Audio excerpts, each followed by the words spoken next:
सल्लल्लाहु अलैहि वसल्लम के पास एक आदमी आया और आने के बाद कहते हैं, अल्लाह के रसूल, मेरे पड़ोस में एक औरत रहती है, मेरे पड़ोस में एक औरत रहती है, वो रात में तहज्जुद पढ़ती है, रात में वो तहज्जुद की नमाज पढ़ती है, दिन में रोज़ा रखती है, सदका और खैरात करती है, बहुत सारी भलाई का काम करती है, लेकिन अल्लाह के नबी उसकी ज़बान बहुत कट्टर है।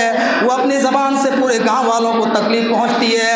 कभी वो अपनी सास से लड़ रही है, कभी ननद से लड़ रही है, कभी गोतनी से लड़ रही है, कभी पड़ोसन से लड़ रही है, कभी पूरे मोहल्ले वालों से लड़ रही है। पूरे गांव के लोग उस औरत से तबाह हैं।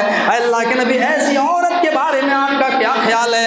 आपने फरमाया, हिया फिन्नार, ऐसी औरत जहन्नम के अंदर जाएंगी।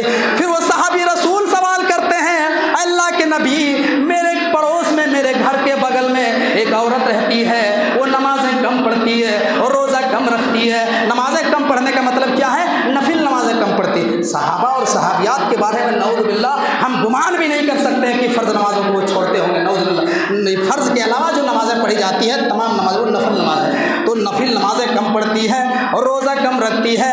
लेकिन अल्लाह के रसूल, उसकी ज़बान बहुत अच्छी है, उसकी ज़बान से किसी को तकलीफ़ नहीं पहुँचती है, उसकी बोली चाली बहुत अच्छी है। अल्लाह के रसूल, ऐसी औरत के बारे में आप क्या कहते हैं? आपने फरमाया, हिया फिल जन्ना, ऐसी औरत जन्नत के अंदर दाखिल होगी। गौर कीजिए, नमाजें, रोज़े, सदका, खैरात सब भाड़ में चले जाएंगे अगर आपकी ज़बान ठीक नहीं है। और अगर मेरे भाइयों, आप कम नेक अमल करते हैं लेकिन आपकी ज़बान से अगर किसी को तकलीफ नहीं पहुंचती है तो इतना याद रखना कि आप फिर कामयाब हैं।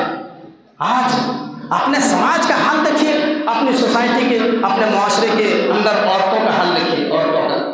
औरतें बाकायदा गालियां देने में, कुछ औरतें, सबकी बात नहीं कर रहा हूँ, कुछ औरतें अपनी ज़बान में इतनी कट्टर होती हैं, इतनी कट्टर होती हैं, ऐसा लगेगा कि गालियां देने में बाकायदा PhD करके बैठी। PhD सबसे हाई क्वालिटी का कोर्स होता है। गालियां बकने में ऐसा लगेगा जैसे PhD करके बैठी।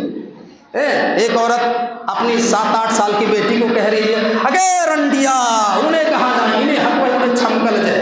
बताइए, जिस बच्ची को अपने पेट से जन्म दिया, 9 महीने पेट में रखा, 2 साल तक दूध पिलाया, बड़ी होने के बाद उस बेटी को रंडिया कह रही है। मेरी माँ और बहनों, अल्लाह के नबी सल्लल्लाहु अलैहि वसल्लम से पूछा गया, अल्लाह के नबी, सबसे बेहतर